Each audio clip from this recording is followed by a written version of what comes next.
време напуштаат Македонија. Затоа што се чувствуваат излажани, изманипулирани, затоа што им ветуваа младинска гаранција, им ветуваа студентски град, им ветуваа перспектива и фер шанса за сите.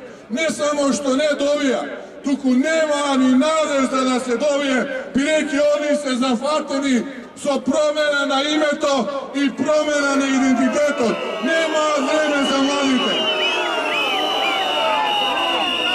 Денеска го слушам, само да се завршило ова и веќе во јули ќе ни тргнело. Не сега од јануари, од јули ќе ни тргнело.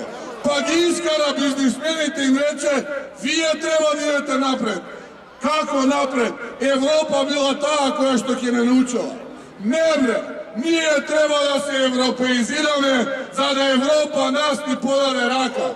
Со криминалци во влада, со криминалци во јавните предпријатија и министерствата, кои што вие ги именувавте, нема Европа.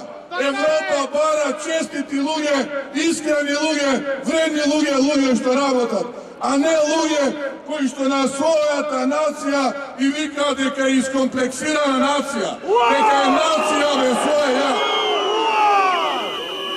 Нема такава Европа. Во Европа мора да сме честити, вредни и честни, што е најважно. Сето она што не сте вие, сада сама и Зоран Заев. Изминатиот период оствари многу средби со бизнисмени. Посетивме неколку стопански комори. Разговаравме за реалните проблеми на бизнисмените, на економските оператори, на реалниот сектор. Единствен и заеднички именител е дека никогаш не било потешко и едва и мака мачат од први до први да скрпат.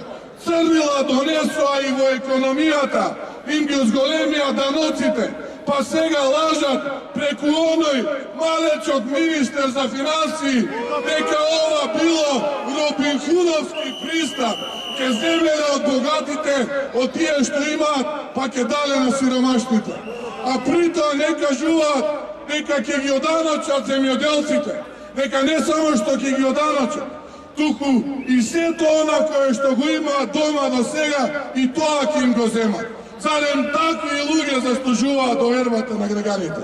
Сем црнила, порази и уништување, ништо друго не ви донесоа во Република Македонија, откако се 1,5 година влада, а претходно учествува повеќе од 1 година во техничката влада.